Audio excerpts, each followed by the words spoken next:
सभी के सभी साथियों को नमस्कार। स्वागत है फिर से आपका हेमेटोलॉजी की दुनिया में। बेहद इंपॉर्टेंट टॉपिक डील कर रहे हैं अपन, जिसका नाम है एंटीकोगुलेंट। क्या होते हैं एंटीकोगुलेंट, कौन कौन से होते हैं एंटीकोगुलेंट, इनके बारे में अपनी चर्चा जारी है जो लास्ट लेक्चर में अपन ने की थी। इस पर्टिकुलर लेक्चर में बचे हुए एंटीकोगुलेंट के बारे में डिस्कस करेंगे अपन। पहला एंटीकोगुलेंट हिपेरिन, जो ए से लेकर जेड तक मैंने आपको पढ़ा दिया था, शायद टोटली आपको समझ में आ गया। प्योर प्रैक्टिकल तरीके से आपको पढ़ाया था। हिपेरिन में बनने वाले सारे के सारे क्वेश्चनों का जवाब मैंने आपको दे दिया। अब इस पर्टिकुलर लेक्चर में बचे हुए एंटीकोगुलेंट अपन पढ़ेंगे और जो क्वेश्चन लास्ट लेक्चर में पूछे गए थे वापस से आपके सामने शो करूंगा मैं, और फिर अपन देखते हैं कि पहले अपन को कितना ज्ञान था और टॉपिक पढ़ने के बाद अपन को कितनी नॉलेज मिली। तो पहला एंटीकोगुलेंट हिपेरिन अच्छे से पढ़ चुके हैं अपन। दूसरा एंटीकोगुलेंट जिसका नाम है वारफेरिन, वारफेरिन पर डिस्कस करते हैं अपन। तो सबसे पहले तो आप ही से पूछूं कि इसका इस्तेमाल होता है इन विट्रो होता है, इन वीवो होता है, या दोनों तरीके से होता है। दूसरा क्वेश्चन मैं पूछूं कि वारफेरिन को दिया जाता है ओरली टैबलेट फॉर्म में या इंजेक्टेबल फॉर्म में, या फिर दोनों फॉर्म के अंदर उपलब्ध है। तो देखें, इसमें बहुत सारे क्वेश्चन बनते हैं। सेम जैसे हिपेरिन के बारे में डिस्क्रिप्शन मैंने आपको दिया, उसी तरीके से वारफेरिन के बारे में पढ़ेंगे अपन। तो सबसे पहले उसी भैया को बताते हैं जिनको ये दवाई अपन को देनी है। इन भाई साहब को वारफेरिन अपन को चलानी है। सबसे पहले तो यूं ही सोचें कि वारफेरिन क्यों चलानी, चलाएंगे तो इनके शरीर में किस तरीके से रिएक्ट करेगी, क्या उसका बेनिफिट होगा। सबसे पहला पॉइंट मैं इसके बारे में आपको बताऊं तो वारफेरिन एक ही तरीके से दी जाती है, इसकी टैबलेट आती है। वारफेरिन एक ही तरीके से दी जाती है, इसकी टैबलेट आती है। टैबलेट की स्ट्रेंथ आती है 5 मिलीग्राम और 6 मिलीग्राम। तो सबसे पहली बात, इसका किसी भी तरह का कोई इंजेक्शन नहीं आता, यह टैबलेट फॉर्म के अंदर दी जाती। इसका कोई भी इंजेक्शन नहीं आता, यह टैबलेट फॉर्म में दी जाती है। स्ट्रेंथ होती है 5 मिलीग्राम, 6 मिलीग्राम। अभी अपन डिस्कस करेंगे कितने मिलीग्राम की गोली अपन देने वाले हैं। अब चूंकि टैबलेट आती हैं तो एक कॉमन सेंस की बात हो गई कि लेबोरेटरी में तो इसका इस्तेमाल होगा नहीं। सोच सकते हैं अपन, ऐसा थोड़ी है कि टैबलेट को पीस के कोई टेस्ट ट्यूब में डाल देंगे उसके बाद जांच के लिए भेज देंगे, नहीं। और यह इमीडिएट एंटीकोगुलेंट का काम भी नहीं करेगी। इस दवाई को आपने दिया, हिपेरिन का इंजेक्शन आईवी आपने लगाया, तुरंत असर करेगा, तुरंत एंटीकोगुलेंट इफेक्ट उसका शो होने लगेगा। बट इसके साथ ऐसा नहीं, इसको अपना एंटीकोगुलेंट इफेक्ट दर्शाने में कुछ समय लगता है। कैसे ये काम करती है इस पर अपन डिस्कस करें तो सबसे पहले वारफेरिन को कौन सी फॉर्म में दिया जाता है, टैबलेट फॉर्म में दिया जाता है। इसका किसी भी तरह का कोई इंजेक्शन नहीं आता, पॉइंट नंबर 1। पॉइंट नंबर 2 पर अपन चर्चा करें कि जब टैबलेट दी जाती हैं तो इसका केवल शरीर में इस्तेमाल होता है, इन वीवो इस्तेमाल होता है। वारफेरिन का इन विट्रो इस्तेमाल नहीं होता। तो warfarin can be used as in vivo form only. Warfarin can be used as in vivo form only. इन भैया को वारफेरिन देने वाले हैं अपन। कितने स्ट्रेंथ की देंगे उसकी तो बात करेंगे। 5 मिलीग्राम अपन ने चला दी। चलाने के बाद यह दवाई इनके स्टोमक में जाएगी। स्टोमक में जाने के बाद स्टोमक में घुलेगी, डिजोल्व होगी, इंटेस्टाइन से इसका एब्जॉर्प्शन होगा और उसके बाद में यह पर्टिकुलर दवाई ब्लड में आ जाएगी। ब्लड में आने के बाद यह दवाई लीवर में जाएगी। यह दवाई लीवर में जाएगी। लीवर में जाने के बाद यह विटामिन के को अपने साथ बांध लेगी। यह दवाई विटामिन के को अपने साथ बांध लेगी। जैसा कि आप जानते हैं, क्लॉटिंग फैक्टर को बनाने में विटामिन के का एक इंपॉर्टेंट रोल होता है, खासकर क्लॉटिंग फैक्टर नंबर 2, 7, 9 और 10 को बनाने में। जब इसने क्लॉटिंग फैक्टर को बांध लिया तो कॉमन सी बात है, यहां लीवर में क्लॉटिंग फैक्टर का बनना कम हो जाएगा। क्लॉटिंग फैक्टर का बनना कम होने का मतलब है इस पर्टिकुलर इंसान के ब्लड में जो क्लॉटिंग फैक्टर घूम रहे थे, अगर उनके 100 मॉलिक्यूल घूम रहे थे तो इस दवाई को देने के बाद वो मॉलिक्यूल 80-80 रह गए होंगे या 60-60 रह गए होंगे। तो इस इंसान का ब्लड जो गाढ़ा हो रहा था, जिसमें क्लॉटिंग फैक्टर का लेवल ज्यादा था, वो थोड़ा बहुत कम हो गया। मीनिंग यह है कि इस इंसान का ब्लड पतला हो गया और इस इंसान में थ्रोम्बस बनने की संभावना कम हो गई। तो यहां पर अपन अगले पॉइंट के बारे में बात करें कि जो वारफेरिन की गोली आप चलाने वाले हो वह शरीर में जाने के बाद क्या मैकेनिज्म ऑफ एक्शन शो करेगी। What is the mechanism of action of warfarin? तो यह ब्लड में क्लॉटिंग को कम करने, क्लॉटिंग की रिस्क को कम करने का काम करती है। इसका मैकेनिज्म ऑफ एक्शन होता है कि यह विटामिन के को बांध लेती है और विटामिन के को बांधने की वजह से इसको अपन बोलते हैं, मैकेनिज्म ऑफ एक्शन में अपन नाम देंगे कि यह anti vitamin K activity show करती है। यह anti vitamin K activity show करती है। अगला वर्ड मैकेनिज्म ऑफ एक्शन में से ही मैं पूछना चाहूं आपसे, मैं सुबह 10 बजे वारफेरिन की गोली लेता हूं, इसका असर कितनी देर बाद आ जाएगा? 2 घंटे बाद, 12 घंटे बाद, 24 घंटे बाद, 48 घंटे बाद या 72 घंटे बाद? यानी वारफेरिन की गोली लेने के बाद कितनी देर में शरीर में इसका एंटीकोगुलेंट आना शो हो जाएगा? बताएं राइट आंसर क्या होगा? शायद दिमाग में चल रहा है कि 6 घंटे, 12 घंटे, 24 घंटे में असर आ जाएगा, बट इस दवाई को असर करने में समय लगता है 72 घंटे। इस दवाई को असर करने में समय लगता है 72 घंटे। सोचो, मैंने आज सुबह 10 बजे गोली ली, विटामिन के को बांध लिया, आज से बांधा है, आज से मेरे शरीर में विटामिन के जो 100 मॉलिक्यूल घूम रहे थे मेरे ब्लड में वो 60 रह गए। बट आज से पहले तो जो क्लॉटिंग फैक्टर बन चुके हैं वो मेरे ब्लड में मौजूद है। ये क्लॉटिंग फैक्टर मेरे ब्लड में 3 दिन तक असर करते हैं। 3 दिन बाद मेरे शरीर में क्लॉटिंग फैक्टर का बनना कम होगा। तो अल्टीमेटली बात यह हुई कि इस पर्टिकुलर दवाई को चलाने के बाद इसका जो पर्टिकुलर एक्शन है उसको आने में लगभग कितनी देर का समय लगता है? आंसर है 72 घंटे का। आंसर है 72 घंटे का समय लगेगा। तो यहां पर अपन बोलना चाहेंगे it takes 72 hours. It takes 72 hours to exert its anticoagulant effect.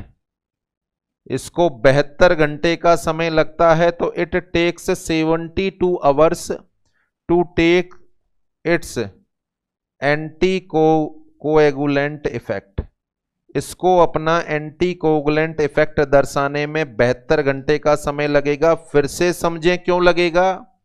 आज मैं गोली लेता हूं तो आज से मेरे शरीर में क्लॉटिंग फैक्टर का लेवल कम होगा, बट अभी से नहीं हो जाएगा। जो बन गए वो तो मौजूद हैं और वो 72 घंटे तक मेरे शरीर में सरवाइव करते हैं। हाँ, 72 घंटे बाद वो उनका इंटीग्रेशन टूटना स्टार्ट होता है, तो 72 घंटे लगेंगे इस पर्टिकुलर दवाई को मेरे शरीर में असर करने के लिए। तो ऐसा नहीं है, हिपेरिन जैसे ही लगाते हैं उसका असर 3 से 4 घंटे तक रहता है। हिपेरिन जो अपन लगाते हैं उसका असर 3 से 4 घंटे तक रहता है, बट वो लगाते ही असर करना चालू कर देता है। परंतु इस दवाई को अपना एंटीकोगुलेंट इफेक्ट दर्शाने में 72 घंटे का समय लगेगा। अब दूसरी बात कि ये पर्टिकुलर गोली मैंने लेना स्टार्ट किया और मैं 6 महीने तक इस गोली को लेता रहा। मेरे शरीर में क्लॉटिंग की रिस्क होगी, इसलिए डॉक्टर ने मुझे गोली प्रिस्क्राइब की। अब 6 महीने बाद मुझे इस गोली को बंद करना है। मैंने आज से बंद कर दी। आज मैंने लास्ट गोली ली है, आज से बंद कर दी। तो मेरे शरीर में पहले जितने क्लॉटिंग फैक्टर कितने दिन में वापस बन जाएंगे? तो देखो, आज से मैंने गोली बंद की है, इसका मतलब है अब मेरी बॉडी में क्लॉटिंग फैक्टर बढ़ना शुरू होंगे। और कब तक बढ़ के वापस से पहले जैसे हो जाएंगे? वो 72 घंटे बाद। वापस से पहले जैसे कब हो जाएंगे वो 72 घंटे बाद। तो गोली का असर आने में भी 72 घंटे का समय लगेगा और गोली का असर जाने में भी 72 घंटे का समय लगेगा। Is that clear? अगली मैकेनिज्म ऑफ एक्शन में ये चीज बता दूं मैं इसको एग्जाम्पल से। यदि मैं बताऊं कि इस भैया के शरीर में 100 क्लॉटिंग फैक्टर हैं, इस भैया के शरीर में 100 क्लॉटिंग फैक्टर हैं, या इसको मैं इस तरीके से बात करूं कि विटामिन के 100 मॉलिक्यूल है, इस भैया के शरीर में विटामिन के 100 मॉलिक्यूल हैं, 100 मॉलिक्यूल हैं विटामिन के। अब 100 मॉलिक्यूल से क्लॉटिंग फैक्टर का निर्माण हो रहा है, तो 100 क्लॉटिंग फैक्टर भी हैं। क्लॉटिंग फैक्टर भी कितने हैं? 100, जिनकी वैल्यू है 100। और विटामिन के भी कितना है? 100। ये 200 होंगे तो ये 200, ये 50 होंगे तो ये 50। अब मैंने वारफेरिन दी, क्या सारे के सारे विटामिन के को बाइंड कर लेगी? नहीं। वारफेरिन यदि सारे विटामिन के को बाइंड कर ले और ये 0 हो जाए तो ये भी 0 हो जाएंगे। बताओ शरीर में ब्लडिंग स्टार्ट हो जाएगी? तो ऐसा नहीं होता है कि यहां पर पर्टिकुलर सारे के सारे क्लॉटिंग फैक्टर की वैल्यू कम हो जाती है। हां, ये होता है मेरे शरीर में 100 क्लॉटिंग फैक्टर हैं, यदि मैं वारफेरिन की गोली खाऊंगा तो उनका रेशो जो 100% था वो 60% हो जाएगा। 100% की जगह 60% होने का मतलब क्या हुआ? क्लॉटिंग फैक्टर की वैल्यू कम हो गई। कम होने का परिणाम क्या होगा? यदि मेरे शरीर में कभी थ्रोम्बस बनने वाला है तो थ्रोम्बस बनने की संभावना मेरे शरीर में कम हो जाएगी। ऐसा नहीं है क्लॉटिंग होना बंद हो जाएगा, नो। यदि मैं वारफेरिन ले रहा हूं, अगर सोचो वारफेरिन ऐसे काम कर रही होती कि विटामिन के को सबको बाइंड कर ले, इसका मतलब क्या होता? सारे क्लॉटिंग फैक्टर खत्म हो गए। अब सोचो जिंदगी में मुझे ये गोली 2, 4, 5, 10 साल खानी और 2, 4, 5, 10 साल तक लगातार चलती है, मेरे शरीर में कभी कट लगा तो बताओ ब्लीडिंग तो रुकेगी ही नहीं। जब क्लॉटिंग फैक्टर नहीं होंगे तो ब्लीडिंग तो रुकेगी नहीं। तो ऐसा नहीं है कि इससे पर्टिकुलर ब्लीडिंग रुकती नहीं। हां, ऐसा जरूर है कि मैं वारफेरिन नहीं खा रहा हूं तो मेरे शरीर में ब्लड वेसल के चोट लगने पर 3 मिनट बाद ब्लीडिंग रुक जाती है। बट यदि मैं वारफेरिन खा रहा हूं तो वो 3 मिनट की जगह 6 मिनट तक ब्लीडिंग होती रहेगी। Is that clear? तो मीनिंग यह है इससे क्लॉटिंग फैक्टर का लेवल कम होता है, क्लॉटिंग फैक्टर का लेवल खत्म नहीं होता। तो यहां पर क्या पॉइंट है जो ध्यान रखने वाले हैं? पॉइंट नंबर 1, इसको टैबलेट और इंजेक्शन दोनों फॉर्म में लेते हैं क्या भैया? नहीं लेते। केवल टैबलेट आती है इसकी 5 मिलीग्राम और 6 मिलीग्राम। क्या इसका शरीर से बाहर भी इस्तेमाल होता है? बिल्कुल नहीं होता, केवल शरीर के अंदर ही इस्तेमाल होता है इसका। तीसरा, इसकी मैकेनिज्म ऑफ एक्शन क्या होती है? यह अपना एंटीकोगुलेंट इफेक्ट कैसे दर्शाता है? किसको बांध लेगा? ये विटामिन के को बांध लेगा। विटामिन के को बांधेगा तो बॉडी में क्लॉटिंग फैक्टर की वैल्यू कम हो जाएगी, खत्म नहीं होगी, वैल्यू कम हो जाएगी। इस दवाई को अपना असर दिखाने में कितने समय लगेगा? हिपेरिन लगाया तुरंत असर चालू हो गया, बट इस दवाई को अपना असर दिखाने में 72 घंटे का समय लगेगा। असर जाने में भी कितनी देर का समय लगेगा? सेम 72 घंटे का समय लगेगा। Is that clear? तो ये वारफेरिन के बारे में 4 पॉइंट हो गए। आगे बढ़े आप। क्यों देना चाहते हो आप इंसान को वारफेरिन? क्यों देना चाहते हो आप इंसान को वारफेरिन? बोले तो इंडिकेशंस। क्या क्या मेडिकल इंडिकेशन है वारफेरिन की गोली चलाने के? तो देखिए, इंडिकेशन के बारे में अपन बात करें, किसी इंसान को दिल का दौरा आया, अस्पताल में भर्ती हुआ, 80 किलो उसका वजन था, बाईपास ऑपरेशन उसका हो गया। अब डॉक्टर ने उसको डिस्चार्ज कर दिया, बट डर तो अभी भी बना हुआ है कि यार दोबारा से दिल का दौरा आ सकता है। तो वह डॉक्टर उसको 2, 4, 6 महीने के लिए वारफेरिन और एस्प्रिन दोनों चलाता है, या तो कभी कभार केवल एस्प्रिन चलाता है या वारफेरिन चलाता है। ये दोनों गोलियां जो होती हैं उनका मकसद होता है ब्लड को पतला करना। दोनों का मैकेनिज्म ऑफ एक्शन अलग अलग होता है। एस्प्रिन का मैकेनिज्म ऑफ एक्शन होता है एंटी प्लेटेलेट, प्लेटेलेट को अलग अलग करना, और इसका मैकेनिज्म ऑफ एक्शन होता है विटामिन के को जकड़ना, जिससे बॉडी में क्लॉटिंग फैक्टर की वैल्यू कम हो जाए। तो दोनों को सामान्य तौर पर हॉस्पिटल स्टाफ के बीच में ब्लड को पतला करने वाली दवाई बोलते हैं। एक तो एस्प्रिन होती है, एक वारफेरिन होती है। अब चूंकि प्रैक्टिकली तो इन दोनों को साथ में चला देते हैं, बट आपके एग्जाम में क्वेश्चन आया हुआ है कि which of the following drug should not be given with warfarin. Which of the following drug should not be given with warfarin. Option में था एस्प्रिन, प्रोपेनोलोल, एम्लोडिपाइन, पैरासीटामोल, और क्वेश्चन का आंसर गया था एस्प्रिन। ये वाली दवाई भी ब्लड को पतला करेगी, एस्प्रिन भी प्लेटलेट को अलग करके ब्लड को पतला करेगी। दोनों दवाइयों को साथ में चलाएंगे तो ब्लीडिंग होने की संभावना ज्यादा होगी, इसलिए थ्योरेटिकली अपन बात करें दोनों को साथ नहीं चलाते हैं, ज्यादा ब्लीडिंग होने की संभावना है, प्रैक्टिकली कई बार चला देते हैं। तो किसी इंसान में दिल का दौरा आया, अब 6 महीने बाद दोबारा से नहीं आ जाए तो 6 महीने तक उसको वारफेरिन खिला दो।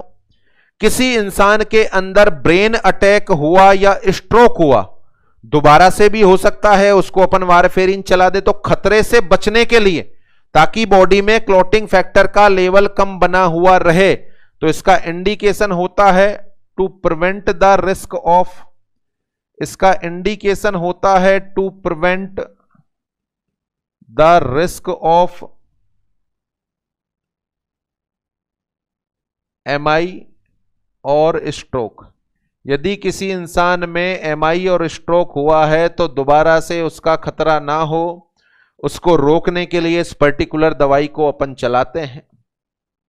दूसरा जो मेन इंडिकेशन है, और उस इंडिकेशन के दौरान ता जिंदगी यह दवाई चलानी पड़ती है, वो इंडिकेशन होता है खासकर हार्ट वाल की सर्जरी। किसी इंसान के हार्ट के वाल खराब हो गए, किसी इंसान में हार्ट के वाल खराब हो गए, वाल खराब होने के बाद जो नए वाल लगते हैं, वाल खराब होने के बाद जो नए वाल लगते हैं उनको अपन नाम देते हैं मैकेनिकल प्रोस्थेटिक वाल। मैकेनिकल प्रोस्थेटिक वाल।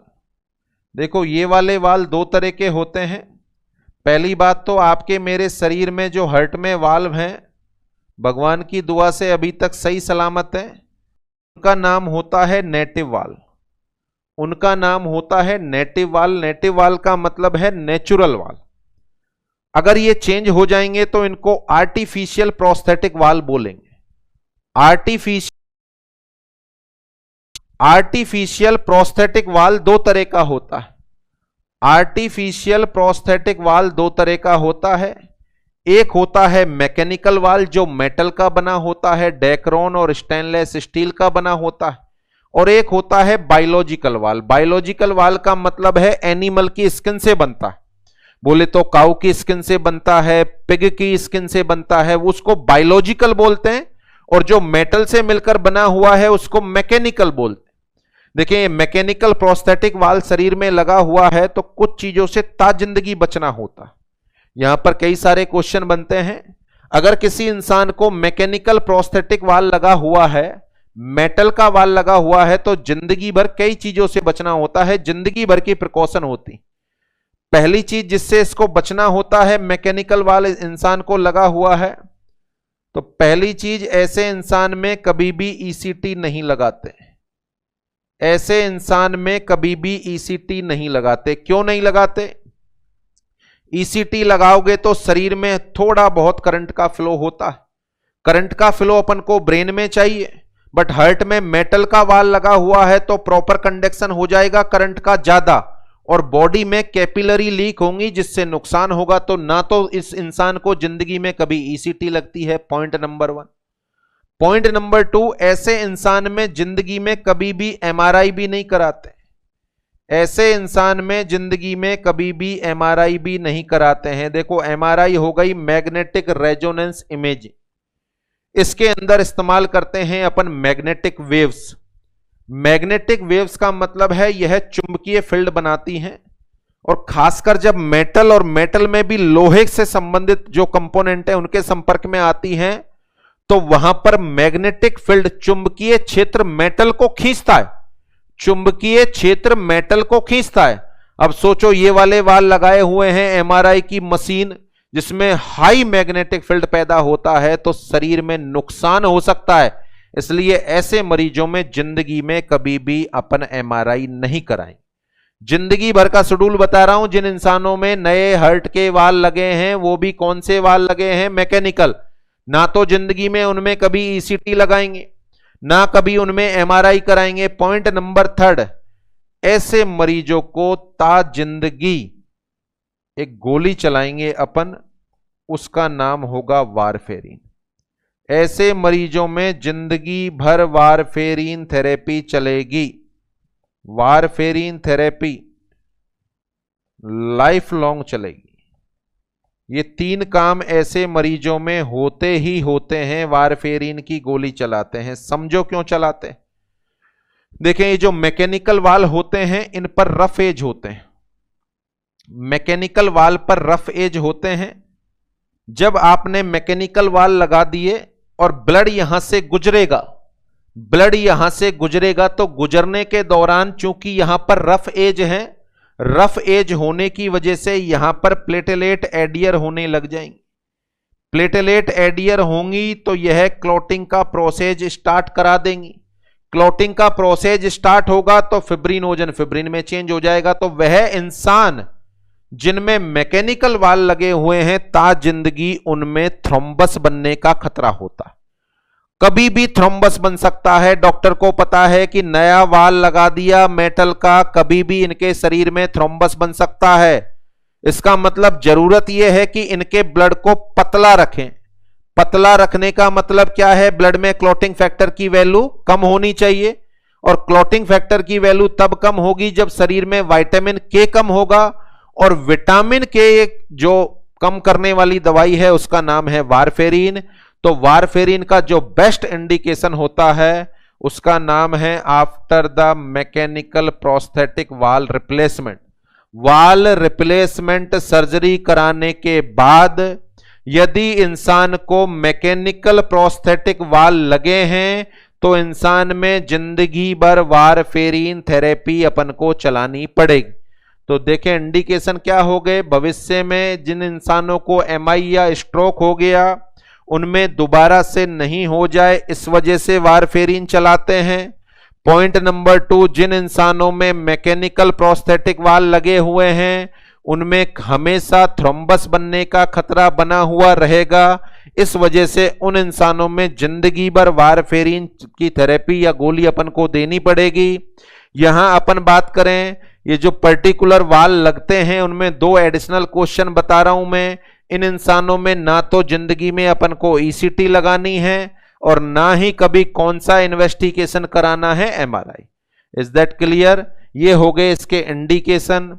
अब चूंकि यहां पर वारफेरिन थेरेपी चला रहे हो आप, वारफेरिन थेरेपी चला रहे हो आप, तो वारफेरिन थेरेपी चलाने के दौरान कौन कौन सी सलाह है जो आप मरीज को देना चाहेंगे? कौन कौन सी सलाह है जो आप मरीज को देना चाहेंगे? तो हेडिंग है अपनी advise during warfarin therapy. Warfarin लेने वाले इंसान में क्या क्या सलाह देना चाहोगे? देखो, पॉइंट नंबर 1 शायद आप ये सलाह देना चाहेंगे, मेडिसिन मरीज लेगा, मेडिसिन लेने के बाद अपनी डाइट में विटामिन के ज्यादा खाए या कम खाए। सोचने वाली बात है, विटामिन के ज्यादा खाएगा तो इस दवाई का असर जितना होना चाहिए वो नहीं होगा, तो यहां पर अपन सलाह देते हैं कि विटामिन के कम लेना है। टेक लेस विटामिन के इन डाइट। इंसान को अपनी डाइट में विटामिन के कम खाना है। सलाह नंबर 2, इंसान को वारफेरिन थेरेपी चल रही है, यदि ऐसा इंसान क्रिकेट, वॉलीबॉल, हॉकी खेले, इसका मतलब है उसको इंजरी होने की संभावना है, और यहां इंजरी होगी तो ब्लीडिंग 3 मिनट होने की बजाय 8 मिनट तक होगी, तो ज्यादा ब्लड का लॉस होगा। तो यहां अपन सलाह देंगे कोई भी ऐसा गेम मत खेलो भैया जिससे आपको इंजरी होने की संभावना हो। तो यहां अगली सलाह अपनी होगी avoid the games which cause injury. Avoid the games which cause injury, जिनसे इंजरी होने की संभावना है वो गेम सामान्यतः आपको अवॉइड करने हैं। थ्योरेटिकली तो ये बात कह दी कि भैया विटामिन के कम लेना। अब वो पूछेगा कैसे कम लूं, कोई डाइट चार्ट के अनुसार थोड़ी खाता हूं मैं, या आप और मैं भी थोड़ी खाते हैं। कौन सा सब्सटेंस या विटामिन के आप कम ले रहे हैं या ज्यादा बता सकते हैं क्या? नहीं बता सकते। तो अल्टीमेटली मीनिंग यह है कि मुझे कैसे पता चलेगा? तो देखें, इसका शेड्यूल होता है। जब इंसान को वारफेरिन थेरेपी चल रही है और 1 महीने बाद, वाल रिप्लेसमेंट के 1 महीने बाद जब वो डॉक्टर साहब के पास आता है दिखाने, तो डॉक्टर साहब उससे पहला क्वेश्चन पूछते हैं, क्या हाल है आपके? बताता है कि अब तो ठीक हूं डॉक्टर साहब। फिर अगला क्वेश्चन कि चलो एक जांच करेंगे, वो जांच करा के लाओ। तो डॉक्टर साहब ये वाली जांच लिखते हैं, डॉक्टर साहब ये वाली जांच लिखते हैं कि ये जांच करा लाओ। अच्छा, ये वाली जांच हो गई, ये पर्टिकुलर जांच हो गई, पीटी करा लाओ, आईएनआर करा लाओ। पर्टिकुलर मरीज करा लाता है, कराने के बाद सेम दवाइयां रिपीट कर देते हैं, कराने के बाद सेम दवाइयां रिपीट कर देते हैं। बोले तो सीएसटी, सीएसटी का मतलब है कंटिन्यू सेम ट्रीटमेंट। लिख दिया, मरीज चला गया।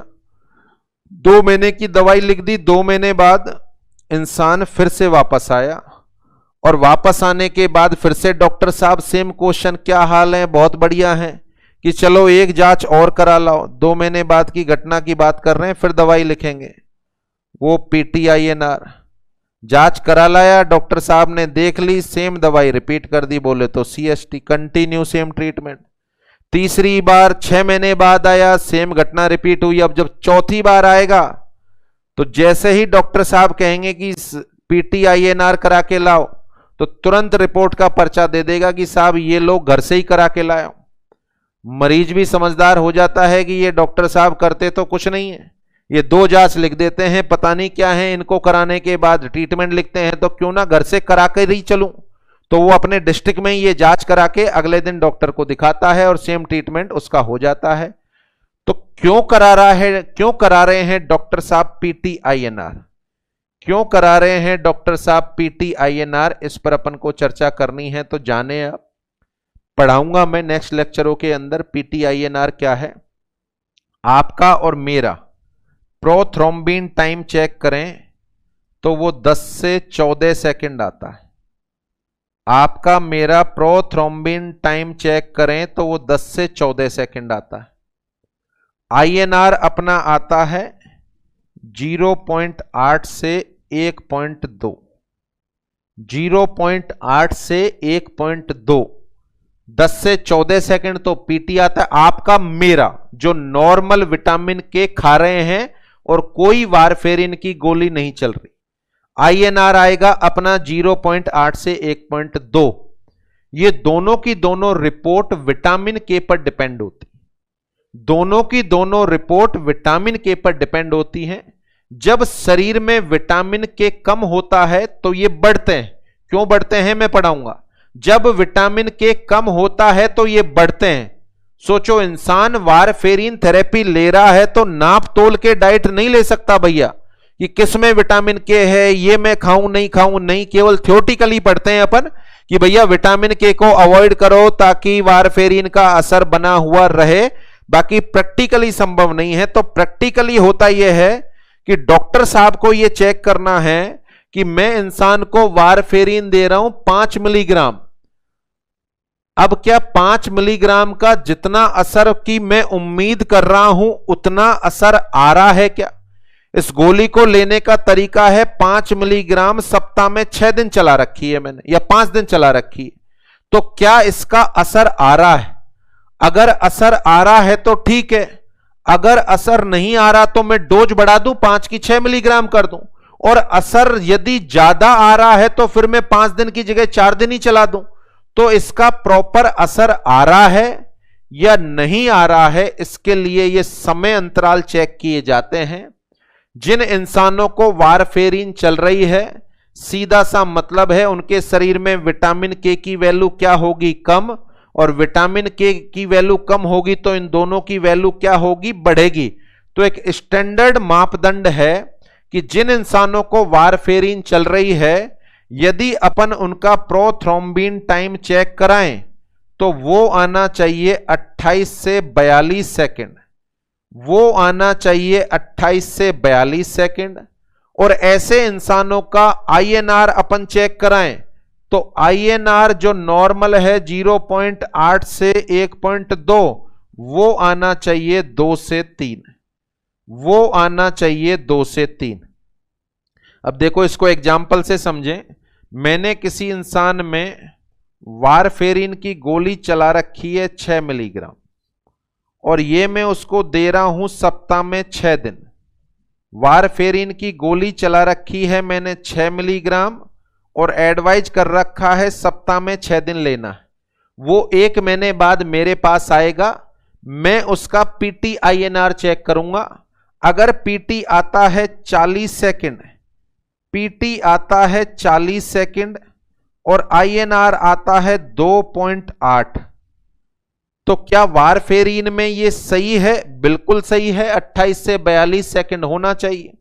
आईएनआर 2.8 ये भी बिल्कुल सही है, तो मैं उससे कहूंगा लेते रहो यही गोली, इतनी ही dose.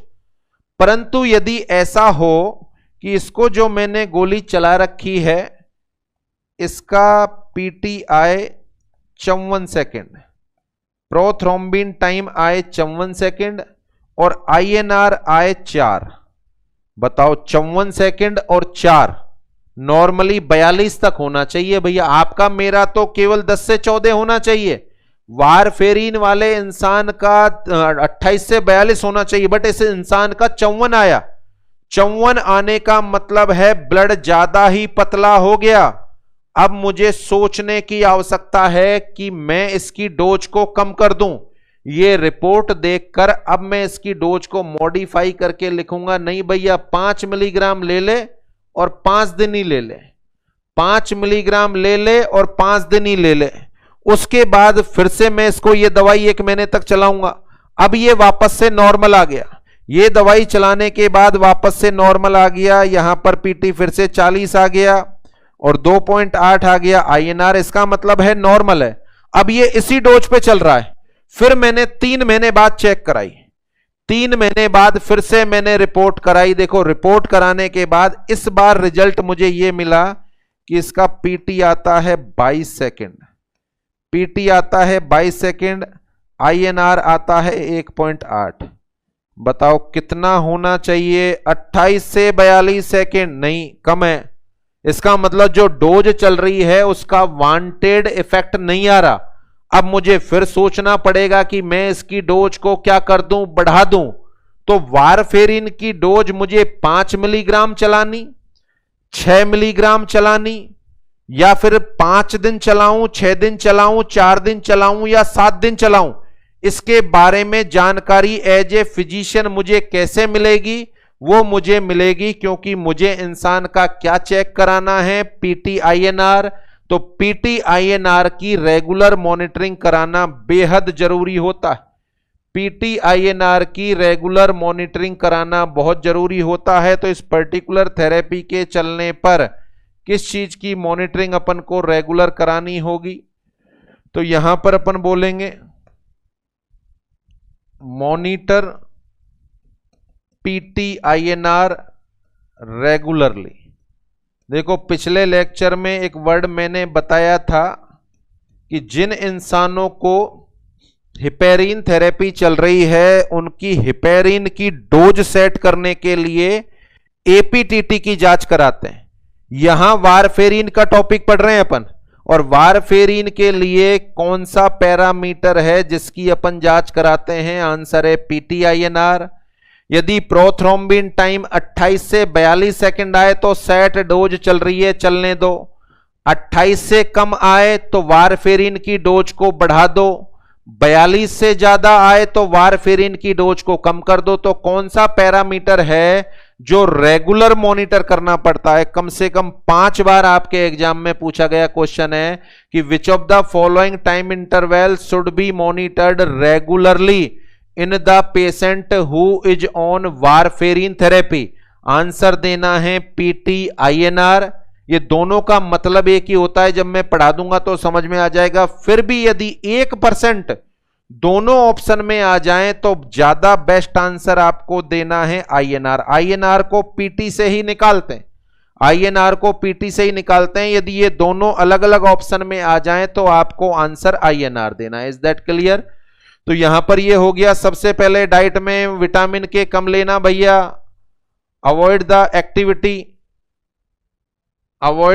Activity which cause injury, या avoid the games which cause injury, जिससे इंजरी होती है उस एक्टिविटी या गेम्स को अवॉइड करेंगे। लगातार पीटी आईएनआर मॉनिटर करते रहेंगे। मॉनिटर करने का मकसद क्या है? क्योंकि अपन देखना चाहते हैं ब्लड ज्यादा पतला तो नहीं हो गया, या ब्लड अभी तक गाढ़ा बना हुआ है, तो इसकी डोज को सेट करने के लिए लगातार क्या मॉनिटर करते हैं अपन? पीटी और आईएनआर। आगे बढ़े। इसी इंसान में आने वाले भविष्य में स्टोमक का कैंसर हो जाता है। स्टोमक का कैंसर हो गया, पहली स्टेज में है। डॉक्टर साहब ने सलाह दी कि आपका ऑपरेशन करना है, सब टोटल गैस्ट्रेक्टोमी करनी। ये मरीज डॉक्टर साहब को बताएगा कि डॉक्टर साहब मुझे वारफेरिन की गोली चल रही है। अब सोचो डॉक्टर साहब क्या डिसाइड करें, गोली को चलने दें या बंद करें? स्टोमक आधा निकालना है तो इंसिजन लगाना पड़ेगा। इंसिजन लगाएंगे तो ब्लडिंग ज्यादा होगी क्योंकि शरीर में विटामिन के कम है। तो पहली चॉइस तो ये रहेगी। वाल रिप्लेसमेंट हुए इस इंसान के, 5 सालों से वारफेरिन खा रहा है, अब इसको स्टोमक का ऑपरेशन कराना है। तो चूंकि इसमें नए मैकेनिकल वाल लगे हैं तो जिंदगी भर रिस्क बनी हुई रहेगी। तो पहला काम तो डॉक्टर साहब का यह होगा कि इस वारफेरिन की दवाई को बंद कर दें। अच्छा, यहां भी क्वेश्चन है, कल उसका ऑपरेशन होना है तो कितने टाइम पहले बंद करें ताकि ज्यादा ब्लड का लॉस ना हो? तो शायद आप समझ रहे हैं, असर आने में भी 72 घंटे का समय लगता है और असर जाने में भी 72 घंटे का समय लगता है। तो सीधा सा मतलब है यहां पर इस गोली को ऑपरेशन से 3 दिन पहले बंद कर देंगे। इस गोली को ऑपरेशन से 3 दिन पहले बंद कर देंगे। फिर से एक क्वेश्चन यहां पर उठेगा कि भैया 3 दिन पहले आप गोली तो बंद कर देंगे, ये बात तो चलो मान ली। ये 3 दिन में शरीर में थ्रोम्बस बन गया और दिल का दौरा आ गया तो इंसान तो चला जाएगा। इस गोली को बंद कर रहे हो बट इंसान को वाल लगा हुआ है, 3 दिन में थ्रोम्बस बन गया तो अब इस समस्या का समाधान क्या करें? तो देखो सीधा सा तरीका, 3 दिन पहले वारफेरिन की गोली तो बंद कर दो, हिपेरिन का इंजेक्शन चालू कर दो, सुबह दोपहर शाम दिन में 4 बार। एपीटीटी मॉनिटर कराते रहो और 3 दिन तक हिपेरिन का इंजेक्शन लगाओ। अपन जानते हैं कि असर 3 से 4 घंटे के दौरान ही रहता है। ऑपरेशन से 6 घंटे पहले हिपेरिन भी बंद कर दो, ऑपरेशन से 6 घंटे पहले हिपेरिन भी बंद कर दो, क्योंकि 4 घंटे ही तो उसका असर रहेगा। फिर ऑपरेशन परफॉर्म करा लो और ऑपरेशन परफॉर्म कराने के 24 से 48 घंटे बाद इस गोली को चालू कर दें, अपन ब्लीडिंग की रिस्क कम हो जाएगी। तो यहां पर मीनिंग क्या हुआ? वह इंसान जिसका मैकेनिकल वाल रिप्लेसमेंट हुआ है और उसको जिंदगी भर के लिए डॉक्टर ने वारफेरिन थेरेपी लिखी है, यदि वो इंसान किसी सर्जरी के लिए जाता है तो वारफेरिन की गोली को आपको बंद करना पड़ेगा। कितनी देर पहले बंद करना पड़ेगा? 72 घंटे पहले बंद करना पड़ेगा।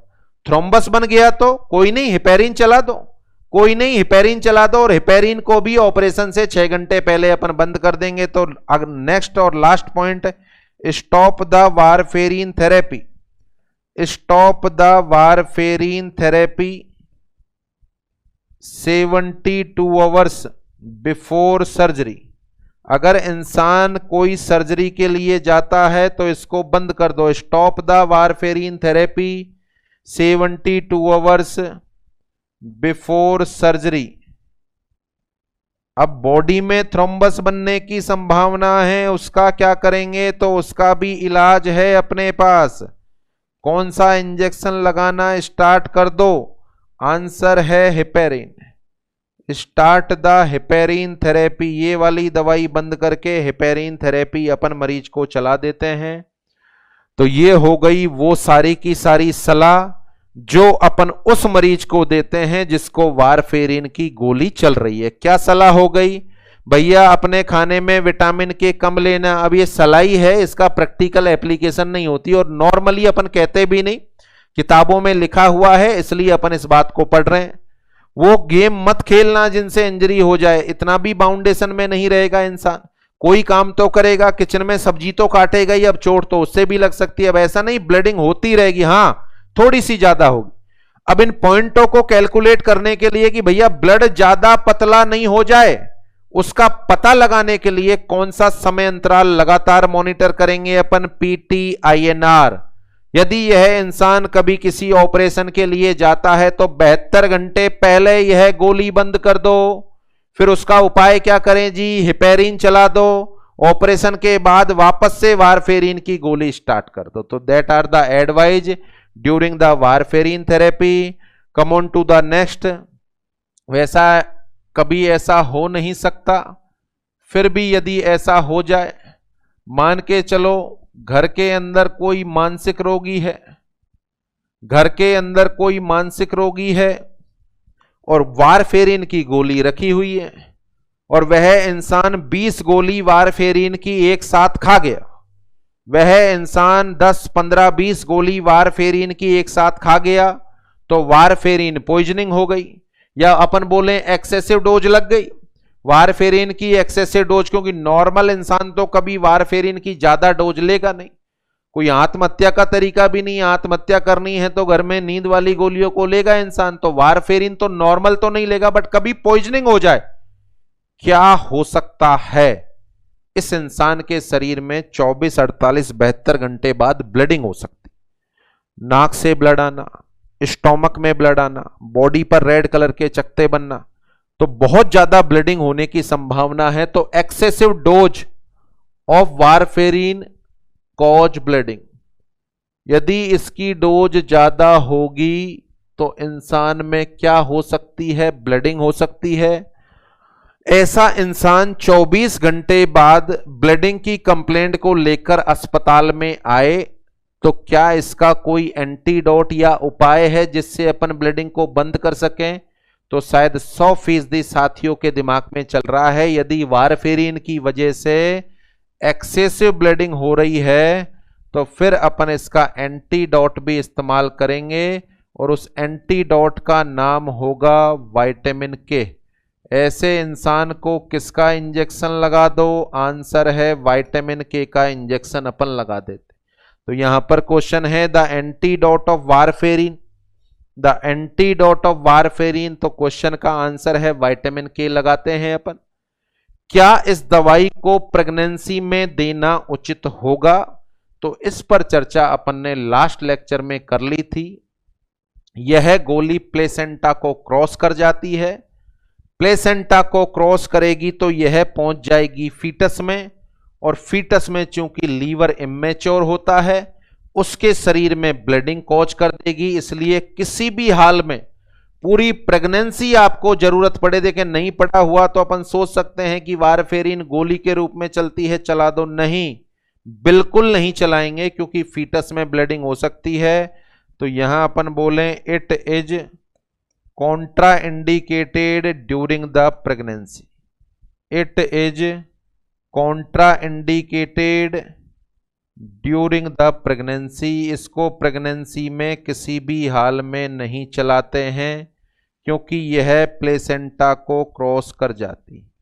तो it is the meaning of warfarin therapy, it is the meaning of warfarin therapy. Warfarin में आने वाले सारे के सारे क्वेश्चन और सारे के सारे क्वेश्चनों का जवाब मैंने आपको दे दिया। शायद 100% आपको समझ में आ गया होगा। तो ये दूसरा एंटीकोगुलेंट कंप्लीट होता है जिसका नाम है वारफेरिन। क्या पढ़ाया मैंने वारफेरिन के बारे में यदि उसका रिवीजन किया जाए? वारफेरिन के बारे में अपन ने पढ़ा था कि इसको कौन सी फॉर्म में देते हैं, वारफेरिन को कौन सी फॉर्म में देते हैं अपन? आंसर आपके सामने है, हमेशा टैबलेट फॉर्म में देते हैं। इसका यूज होगा शरीर के बाहर या शरीर के अंदर, तो इसका यूज केवल और केवल शरीर के अंदर होता है, शरीर के बाहर नहीं होता। इसका मैकेनिज्म ऑफ एक्शन क्या होता है, कौन से सबस्टेंस को बांधकर यह एंटीकोगुलेंट इफेक्ट शो करता है, तो विटामिन के को बांध लेता है। तो मैकेनिज्म ऑफ एक्शन होगा इसका एंटी विटामिन के। यह अपना असर दर्शाने में कितना समय लगेगा, इसको अपना असर शो करने में 72 घंटे का समय लगेगा। अच्छा, गोली ली है तो असर जाने में भी कितनी देर का समय लगेगा, फिर से आंसर है 72 घंटे का लगेगा। यदि यहां पर मैं एक क्वेश्चन पूछ लूं आपसे कि वारफेरिन थेरेपी का मैकेनिज्म ऑफ एक्शन होता है, ऑप्शन ए, यह दवाई क्लॉटिंग फैक्टर के निर्माण को इनहिबिट करती है। यह दवाई क्लॉटिंग फैक्टर के निर्माण को इनहिबिट करती है। ऑप्शन बी, यह दवाई क्लॉटिंग फैक्टर का ब्रेक डाउन कराती है। क्लॉटिंग फैक्टर का ब्रेक डाउन कराती है। नंबर थर्ड, ए और बी बोथ, और नंबर 4 नन ऑफ देम। इसका मैकेनिज्म ऑफ एक्शन क्या होगा, क्लॉटिंग फैक्टर का निर्माण कम कराना या उनको तोड़ना। तो यहां पर बी आंसर तो है ही है, शायद कुछ परसेंट साथियों के दिमाग में इसका आंसर सी चल रहा है। आंसर सी नहीं है, सॉरी, आंसर सी नहीं है, आंसर इज ए। यह शरीर में क्लॉटिंग फैक्टर का निर्माण कम कराती है। बी ऑप्शन में बोला था क्लॉटिंग फैक्टर को तोड़ती है। देखो समझो इस बात को, मैंने वारफेरिन ली और मेरे शरीर में गई, अगर यह गोली क्लॉटिंग फैक्टर को तोड़ रही होती तो मेरे शरीर में तुरंत असर आ जाता शाम तक। अगर मेरे शरीर में क्लॉटिंग फैक्टर टूटते तो शाम तक असर आ जाता। असर आने में 72 घंटे क्यों लग रहे हैं, इसका मतलब है जो बन गए वो तो बन गए, अब नए नहीं बनेंगे। जो बन गए वो तो बन गए, अब नए नहीं बनेंगे। तो जनरल सा मीनिंग है यह क्लॉटिंग फैक्टर को तोड़ती नहीं है। अगर ये तोड़ रही होती तो इसका असर 6 घंटे बाद ही आना चालू हो जाता, बट 72 घंटे बाद आ रहा है, तो यह क्लॉटिंग फैक्टर के सिंथेसिस को इनहिबिट करती है। तो ये मैकेनिज्म ऑफ एक्शन हो गया। आगे बढ़े आप, कौन कौन सी कंडीशन में आप वारफेरिन चलाते हैं, तो किसी इंसान में दिल का दौरा और दिमाग का दौरा, एमआई और स्ट्रोक की संभावना को कम करने के लिए। बाकी जो प्योर इसका इंडिकेशन है जिसमें जिंदगी भर दवाई खानी पड़ती है वो है आफ्टर द मैकेनिकल प्रोस्थेटिक वाल रिप्लेसमेंट। 2 एडिशनल चीजें बता दी मैंने। किसी को यदि मेटल के वाल लगे हुए हैं तो जिंदगी में ईसीटी नहीं लगेगी उसको, ईसीटी में भी कॉन्ट्राइंडिकेशन है, एमआरआई नहीं करा सकता वो इंसान, और ऐसे इंसान को जिंदगी भर वारफेरिन की गोली खानी पड़ेगी। वारफेरिन की गोली खा रहे हो तो वहां पर आप समझे क्या क्या सावधानी है जो मरीज को बतानी पड़ेगी कि भैया डाइट में विटामिन के कम खाना। अच्छा, क्रिकेट वॉलीबॉल हॉकी मत खेलना, नहीं तो चोट लग गई तो ज्यादा समय तक ब्लीडिंग होगी। अगला पॉइंट, डोज परफेक्ट चल रही है क्या, कम ज्यादा तो नहीं है, कम है तो बढ़ा दो, वो ज्यादा है तो कम कर दो। पता कैसे चलाएं, तो लगातार मॉनिटर करते हैं अपन इंसान में पीटीआईएनआर। कई बार रिपीट हुआ क्वेश्चन है, कई बार रिपीट हुआ क्वेश्चन है, पीटीआईएनआर मॉनिटर करते हैं वारफेरिन थेरेपी में। अगर ये इंसान जिसको वारफेरिन चल रही है जिंदगी भर चलेगी, अगर इसका ऑपरेशन होना है तो क्या गोली को बंद करना चाहिए? यस, बंद करेंगे। कब बंद करोगे? 72 घंटे पहले। फिर 72 घंटे तक थ्रोम्बस बन गया तो अब अपन क्या करें? 72 घंटे के लिए कौन सी दवाई चला दो? वारफेरिन चला दो। और लास्ट पॉइंटों में अपन ने डिस्कस किया था यदि इसकी गोली ज्यादा खा ली जाए तो शरीर में क्या हो सकता है? ब्लीडिंग। ऐसी ब्लीडिंग वाला इंसान अस्पताल में आएगा तो इसका एंटीडोट लगाएंगे। क्या होता है इसका एंटीडोट? विटामिन के। और क्या इस दवाई को प्रेगनेंसी में देना चाहिए? बिल्कुल नहीं देना चाहिए, क्योंकि यह दवाई प्लेसेंटा को क्रॉस करती है, because it crosses the placenta and cause fetal bleeding. इससे फीटस में ब्लीडिंग होने की संभावना हो। तो it is the meaning of warfarin. तो पहला पॉइंट हो गया आपका हेपेरिन थेरेपी, दूसरा हो गया वारफेरिन थेरेपी। तीसरा टॉपिक पढ़ते हैं अपन, तीसरा एंटीकोगुलेंट पढ़ते हैं अपन। इस तीसरे एंटीकोगुलेंट का नाम है ईडीटी। तीसरे एंटीकोगुलेंट का नाम है ईडीटी। और चौथा एंटीकोगुलेंट, क्योंकि काफी समानता है इनमें तो उसको भी यहां पर डिस्कस कर लेते हैं अपन। उसका नाम है सिट्रेट। इसका नाम है सिट्रेट। तो देखें EDTA यह एक एंटीकोगुलेंट होता है, फुल फॉर्म है इसकी ethylene diamine ethylene diamine tetra acetic acid. सारे के सारे साथी इसके बारे में नॉलेज रखते हैं, सभी ने अपने प्रैक्टिकल हॉस्पिटल ड्यूटी के दौरान इसका इस्तेमाल किया है। 2-3 तरह की वाइल आती हैं, EDTA vial, plain vial, PT vial. PT vial क्या होती है आगे पढ़ेंगे अपन। EDTA वाइल में जब आप सैंपल लेते हो, सैंपल लिया आपने 2 ml 3 ml, उसके बाद इसको रोल करते हो। यहां तक भी अपन रोल करते हैं, जब ये सैंपल लेबोरेटरी में जाता है तो वहां पर एक रोलिंग पार्ट होता है जिस पर इसको घुमाते हैं। देखो इसको घुमाने का पर्पज ये होता है कि जो EDTA इसकी दीवार पर लगा हुआ है वो उस ब्लड में मिक्स हो जाए। अब वह ब्लड क्लॉट नहीं होगा, अब उस ब्लड में क्लॉटिंग नहीं होगी, क्योंकि उस ब्लड में क्या मिला दिया है आपने, EDTA। EDTA कैसे ब्लड क्लॉटिंग को रोकता है, तो जिसमें आपने सैंपल लिया है, सैंपल लेने के बाद इस सारे के सारे ब्लड में से कैल्शियम को जकड़ लेगा, ये कैल्शियम को जकड़ लेगा। अच्छे से क्लॉटिंग का प्रोसेस अपन ने पढ़ा है, बिना कैल्शियम के क्लॉटिंग होना संभव नहीं, बिना कैल्शियम के क्लॉटिंग होना संभव नहीं है। तो मीनिंग क्या होगा, यह अपना एंटीकोगुलेंट इफेक्ट दर्शाएगा, यह अपना एंटीकोगुलेंट इफेक्ट दर्शाएगा। किसको बाइंड कर लेगा, ये कैल्शियम को। तो यह अपना एंटीकोगुलेंट इफेक्ट दर्शाता है। इसकी मैकेनिज्म ऑफ एक्शन क्या होती है, आंसर है एंटी कैल्शियम एक्टिविटी। और कैल्शियम एक मात्र ऐसा आयन होता है जो ब्लड की क्लॉटिंग करने के लिए जिम्मेदार है। विटामिन पूछे तो विटामिन के, और आयन पूछे तो कैल्शियम। कैल्शियम के बिना ब्लड की क्लॉटिंग नहीं हो सकती। तो हेपेरिन जो पढ़ाया था वो थ्रोम्बिन को बांधता है, वारफेरिन विटामिन के को बांधता है, और ये EDTA है यह कैल्शियम को बांधता है। और सिट्रेट जिसका इस्तेमाल अपन ब्लड बैंक में ब्लड स्टोरेज के लिए करते हैं, तो जो बैग आता है ब्लड बैग, उसमें पहले से सिट्रेट मिला हुआ रहता है। यह सिट्रेट भी उस ब्लड में से कैल्शियम को बांध लेता है।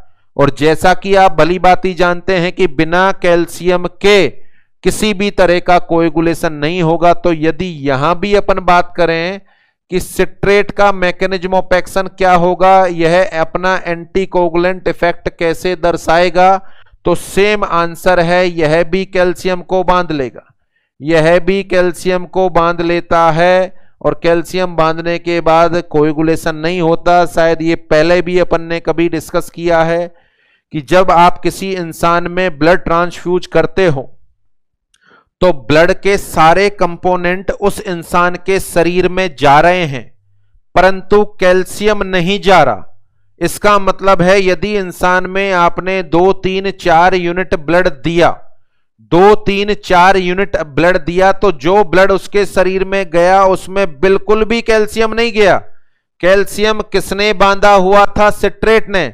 अब उस इंसान के शरीर में कौन सा इलेक्ट्रोलाइट इंबैलेंस होने की संभावना होगी, तो यहां पर आंसर होता है हाइपोकैल्सीमिया। सिट्रेट वाला ब्लड 300 ml, फिर 300 ml, फिर 300 ml, 1 लीटर लगा दिया आपने इंसान में 3 दिन में। कॉमन सेंस की बात है, इंसान के शरीर में हाइपोकैल्सीमिया हो जाएगा। इसलिए अपन मरीज को इंजेक्शन लगाते हैं कई बार कैल्शियम ग्लूकोनेट। तो दोनों की मैकेनिज्म ऑफ एक्शन समान है।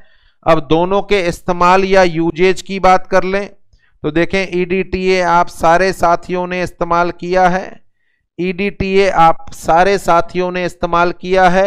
इसका इस्तेमाल मेनली होता है लेबोरेटरीज में, बहुत चीप या सस्ता होता है ये, और यह एंटीकोगुलेंट का काम करता है। तो लेबोरेटरीज में इन्वेस्टिगेशन के लिए काम में आने वाला सूटेबल एंटीकोगुलेंट, लेबोरेटरीज में इन्वेस्टिगेशन के लिए काम में आने वाला सूटेबल एंटीकोगुलेंट कौन सा हो गया, EDTA। और यहां अपन बात करें इसका यूजेज क्या होगा, सिट्रेट का, used in blood bank, used in blood bank for blood storage, blood bank में ब्लड स्टोरेज के लिए इस्तेमाल किया जाने वाला पर्टिकुलर एंटीकोगुलेंट होता है सिट्रेट। तो दोनों के अलग अलग यूज हो गए और लगभग अधिकांश आप साथी इन दोनों के इस्तेमाल को जानते हो कि लेबोरेटरी में तो काम में लेते हैं ईडीटीए और सिट्रेट को काम में लिया जाता है ब्लड बैंक में। ब्लड बैंक में ब्लड को स्टोर करने के लिए काम में लिया जाने वाला सूटेबल एंटीकोगुलेंट होता है सिट्रेट। एक और वर्ड ईडीटीए के बारे में, क्या यह केवल लेबोरेटरी में ही काम आता है? क्या कभी शरीर में भी इसका इस्तेमाल संभव है? देखो लेबोरेटरी में यह हर जगह काम आएगा, परंतु जब आप एबीजी एनालिसिस करेंगे तो इसका इस्तेमाल नहीं करके हेपेरिन वाइल अपन इस्तेमाल करेंगे, चूंकि मैंने बता दिया है कि यह एसिड है और रीडिंग में इंटरफेरेंस करेगा, इसलिए इसकी जगह हेपेरिन वाइल में सैंपल लेते हैं अपन। ये तो लैब में तो काम आता ही आता है, क्या शरीर में भी इसका यूज है? तो देखो रेयर केस के अंदर किसी किसी इंसान में जब लेड पॉइजनिंग हो जाती है तब अपन ईडीटीए का इस्तेमाल करते हैं।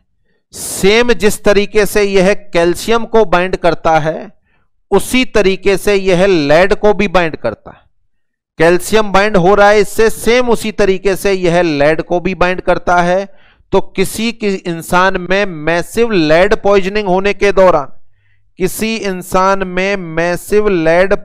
होने के दौरान काम में लिया जाने वाला सूटेबल एंटीकोगुलेंट कौन सा है? अगर यह क्वेश्चन पूछा जाए तो भी आपको आंसर देना है ईडीटी। लेड पॉइजनिंग को ट्रीट करने वाला सूटेबल एंटीकोगुलेंट कौन सा है, उसको आंसर देना है ईडीटीए। क्या मैकेनिज्म ऑफ एक्शन होगी उस दौर में? यह लेड को बाइंड कर लेगा तो बॉडी में लेड से होने वाला नुकसान स्वतः ही कम हो जाएगा। तो that is the meaning of EDTA and citrate. इनका यूज हो गया, मैकेनिज्म ऑफ एक्शन हो गया। यही 4 एंटीकोगुलेंट थे जिनके बारे में अपन को जानकारी लेनी थी। मेरे हिसाब से 100% जानकारी आपको मिली और टोटल समझ में आ गया। तो ये बेहद इंपॉर्टेंट टॉपिक जो आपके एग्जाम पॉइंट ऑफ व्यू से बहुत सारे क्वेश्चन क्रिएट करता है, शायद कंप्लीट हो गया और इससे संबंधित सारे के सारे क्वेश्चनों का जवाब आपको मिल गया। अब शायद आप इंतजार कर रहे हैं कि क्वेश्चन तो बता दो जो आपने पूछे थे। क्वेश्चन बता दिए जाएं आपको जो पूछे गए थे आपसे। जहां से शुरुआत की थी वापस से टॉपिक स्टार्ट यहां से हुआ था अपना, अब एंडिंग भी यहीं पर होगी। तो क्वेश्चन नंबर 1 जो बोर्ड पर लिखा हुआ है, हेपेरिन क्या होता है? तो शायद उस दौर में बहुत सारे साथियों ने इसका आंसर सोचा होगा कि सर हेपेरिन एक प्रोटीन है। शायद अब ऑटोमेटिकली आंसर दिमाग में आ गया, व्हाट इज द हेपेरिन? अपने अपने आंसर मिला लो। What is the heparin? Heparin is a conjugated polysaccharide, it is not a protein. अगला question number 2, which of the following route is contraindicated in heparin therapy? तो सीधा सा answer है, the answer is ए, बोले तो IM. कौन से root से इसको नहीं देंगे? आईएम रूट से। आईएम रूट से देंगे तो क्या होगा? हेमेटोमा बनेगा और हेमेटोमा नहीं बने इसलिए अपन इसको आईएम रूट से नहीं देंगे। कौन से रूट से देंगे? आईवी और एससी। तो कौन सा रूट कॉन्ट्राइंडिकेटेड है? आंसर है आईएम रूट। तीसरा question, dosages of heparin is, आपको लिखाया 0.5 milligram per kg. 0.5 milligram per kg weight के हिसाब से देते हैं तो आंसर इसका भी है A. Heparin work in body for, heparin अपने शरीर में काम करेगा 3 से 4 घंटे, 3 से 4 दिन, 3 से 4 वीक या 3 से 4 महीने। और आंसर सभी साथियों को पता है, आंसर इज ए, 3 से 4 आवर। आगे बढ़े आप next question number 5, heparin is commonly used to thrombus बनने से रोकने के लिए या थ्रोम्बस को घोलने के लिए? तो कॉमन सेंस की बात है, थ्रोम्बस बन ही गया, थ्रोम्बस बन ही गया तो ये दवाई काम नहीं आएगी। नॉर्मल तौर पर अपन दवाई काम में लेंगे स्ट्रेप्टोकाइनेज, यूरोकाइनेज, टीपी। तो ये दवाई केवल और केवल थ्रोम्बस को बनने से रोकने के लिए काम में लेते हैं, होने के बाद इसका यूटिलाइजेशन नहीं होता। तो यहां पर आंसर होगा प्रिवेंट थ्रोम्बस फॉर्मेशन। इसका आंसर है it is used to prevent thrombus formation. Is that clear? आगे बढ़े आप। Next question, heparin prevent blood clotting by its. पूछ रहा है क्वेश्चन, इसका मैकेनिज्म ऑफ एक्शन क्या होगा? तो यह थ्रोम्बिन को जकड़ लेता है, यह थ्रोम्बिन को जकड़ लेता है। तो यहां पर आंसर ए होगा, बोले तो anti thrombin activity. Answer A होगा, ऑप्शन है anti thrombin activity, anti fibrinogen activity, anti calcium activity, anti vitamin K activity. तो आंसर है anti thrombin activity. Is that clear? देखिए अभी तक के 6 क्वेश्चनों का आंसर आपको मिला है, सबका आंसर ए है, सारे क्वेश्चनों का आंसर ए है। एक और पॉइंट बता दूं, 2-4 क्वेश्चन सीट में या अदर किताबों में दिए हुए हैं। अगर क्वेश्चन इस तरीके से आए कि which of the following drug are commonly used whenever there is a thrombus in body, शरीर में थ्रोम्बस बनेगा तो कौन सी दवाई देंगे? ऑप्शन हो स्ट्रेप्टोकाइनेज, दूसरा हो हिपेरिन, तीसरा हो प्रोपेनोलॉल और चौथा हो एम्लोडिपाइन। शायद 100% साथी आंसर दे रहे हैं कि सर स्ट्रेप्टोकाइनेज देंगे। एक बार क्वेश्चन आया हुआ है एग्जाम में, कोरोनरी आर्टरी में थ्रोम्बस बनता है तो उसका परिणाम होता है एमआई। आगे पढ़ेंगे अपन, एमआई का मोस्ट कॉमन कॉज होता है कोरोनरी आर्टरी में थ्रोम्बस का निर्माण हो जाना। तो क्वेश्चन आया हुआ है विच of the following drug is commonly given in patient with MI. Option थे उसमें हिपेरिन नंबर 1, प्रोपेनोलॉल दूसरा, प्रोपेनोलॉल तीसरा, एम्लोडिपाइन और चौथा मॉर्फिन सल्फेट। अब यहां ध्यान रखना है, मॉर्फिन सल्फेट एक एनाल्जेसिक है, तो वहां पर एनाल्जेसिक के रूप में तो इसका इस्तेमाल करते हैं। प्रायोरिटी क्रम क्या होता है ये भी आगे डील करेंगे। बट यहां कोई भी एंटीकोगुलेंट दवाई नहीं है, कोई भी थ्रोम्बोलाइटिक दवाई नहीं है। तो जब इस तरह की दवाई आए, जैसे फॉर एग्जांपल के लिए हिपेरिन आए, प्रोपेनोलॉल, एम्लोडिपाइन, एटिनोलॉल, ये 4 दवाई आए, तो अब मजबूरी होगी अपन को आंसर हिपेरिन देना। अपन को पता है कि डिजोल्व नहीं करेगा, बट एक और बेनिफिट की एक थ्रोम्बस बन गया। जिस इंसान के शरीर में प्रेजेंट में थ्रोम्बस बना हुआ है तो दोबारा से दूसरी जगह भी तो बन सकता है, क्लॉटिंग का लेवल ज्यादा है तो थ्रोम्बस बनने की रिस्क है, तो वहां पर घोलने के लिए फिर भी नहीं दे रहे हैं। हां यह है कि दूसरा नया थ्रोम्बस नहीं बन जाए इसलिए हिपेरिन दे रहे हैं। तो वो ऑप्शन के हिसाब से भी आंसर देना होता है कई बार। बाकी स्ट्रेप्टोकाइनेज और हिपेरिन दोनों आ जाए, पूछा जाए थ्रोम्बस बन गया अब क्या दोगे? Streptokinase.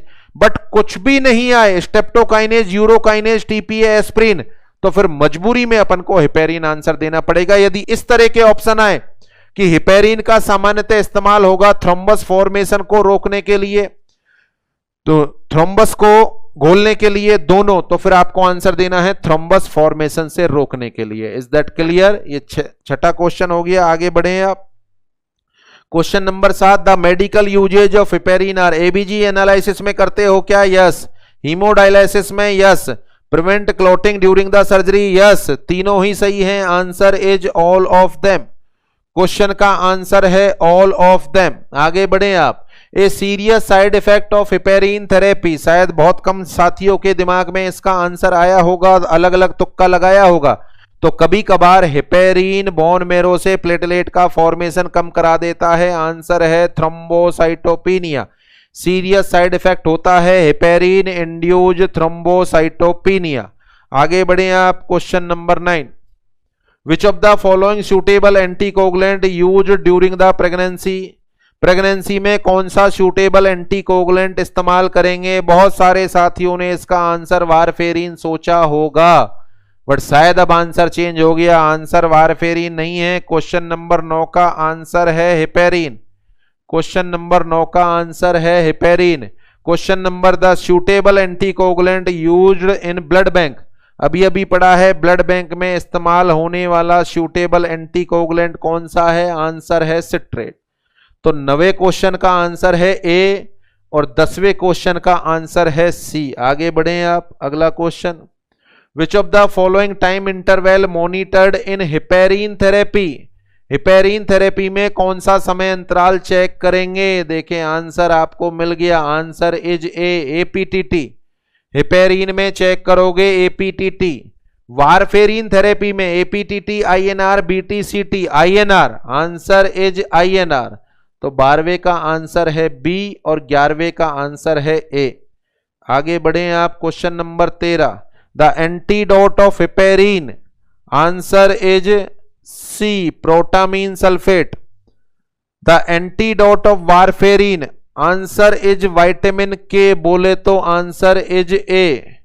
The antidote of EDTA, तो शायद हो सकता है एक आध के दिमाग में आंसर नहीं आया हो, तो यह कैल्शियम को बांधता है, तो इसका एंटीडोट होगा कैल्शियम। बोले तो आंसर इज बी। तो ये 15 क्वेश्चन का जवाब हो गया। आगे बढ़े आप। Warfarin prevent blood clotting by its. Warfarin blood clotting को रोकता है, क्या करता है? ये एंटी विटामिन के एक्टिविटी। तो क्वेश्चन नंबर 16 का आंसर है A. Question number 17, EDTA prevent clotting of blood by its. EDTA किसको बांध लेगा? विटामिन कैल्शियम को। तो इसका आंसर क्या देना चाहेंगे आप? बी।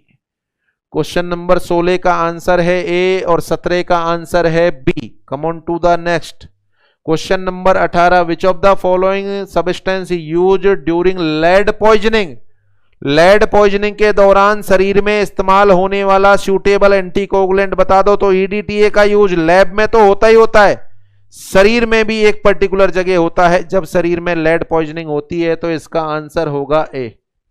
लेड पॉइजनिंग के दौरान काम में लिए जाने वाला सूटेबल सब्सटेंस कौन सा है? EDTA. Next question, which of the following drug used after the valve replacement surgery. Valve replacement surgery के बाद कौन सी दवाई का इस्तेमाल करोगे? आंसर इज ए, वारफेरिन का। वारफेरिन जिंदगी भर चलेगी, इंसान में वारफेरिन जिंदगी भर चलेगी। Come on to the last, heparin can be used as. शायद इस क्वेश्चन में भी बहुत सारे साथियों ने इन वीवो ही काम में लिया हो, आंसर दिया होगा जब मैंने पूछा था। अब आपने देख लिया, एबीजी में भी काम में लेते हैं, शरीर में तो ले रहे हैं, एबीजी एनालिसिस में भी इसको काम में लेते हैं। तो आंसर इज सी। क्वेश्चन का आंसर है सी। इसको इन वीवो भी काम में लेते हैं और इन विट्रो भी काम में लेते हैं। तो ये एंटीकोगुलेंट का टॉपिक हो गया। बहुत अच्छे से शायद आपको समझ में आ गया होगा। टोटल जो क्वेश्चनों अपन ने शुरू किए थे वो टोटल क्वेश्चनों का जवाब आपको मिल गया। तो ये एंटीकोगुलेंट का टॉपिक होता है। फिर से अपन इससे संबंधित कुछ समय अंतराल बचे हुए हैं, उन पर डिस्कस करेंगे अगले लेक्चर के अंदर, और साथ में बीमारियों को भी डिस्कस करेंगे। तो शायद टाइम है जोवर। आज के अभी के लिए इतना ही। बहुत बहुत धन्यवाद। Thanks to all.